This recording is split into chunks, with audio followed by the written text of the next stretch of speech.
আসসালামু আলাইকুম বন্ধুরা, সবাই কেমন আছেন? আশা করি সবাই ভালো আছেন। আমি আলহামদুলিল্লাহ ভালো আছি। ঠিক আছে, এই তো ছাগলের গোশ সিদ্ধ করে লইছি। এখন কয় টুকরা গোশ, ইয়ার মধ্যে কয় পত্তা গোশ বলে। ঠিক আছে, আমি করলাম সুন্দর করে সিদ্ধ করে লই। তারপর আমি খাইতে না রে টমাটো, আলু আর মশলা, লবণ সব দিয়ে লইছি। তারপরে প্রচণ্ড ওজন মতন পানি দিয়ে বয় কি আমি বাস। আর এনে ধরেন 40 পিস ভিজে দিচ্ছি, এই তো পানি দিয়ে দিতেছি। ঠিক আছে, আর মশলা তো সব দিয়ে দিচ্ছি। আর কোনো মশলা পানিটা দিয়ে জালটা ডিপ করে দিয়ে পরে খেয়ে দেবো বাস। আর কোনো সমস্যা হয়নি।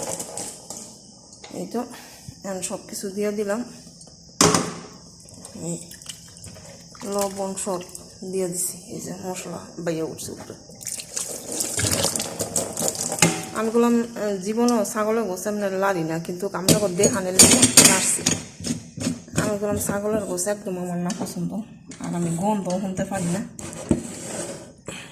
ঠিক আছে, এখানে এটাকে লাগাইয়া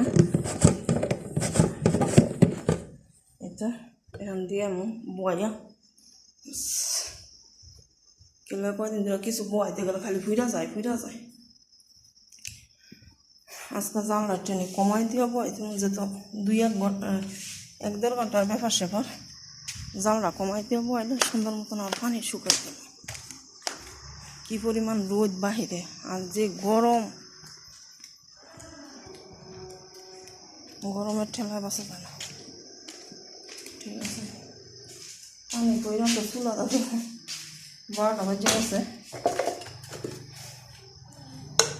এই তো দিয়ে দিলাম আজকে চুলা মশলা, আজকে চুলা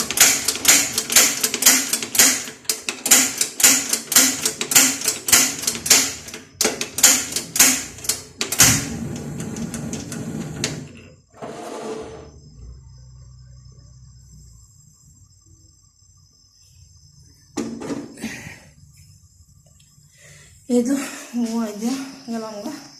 ঠিক আছে,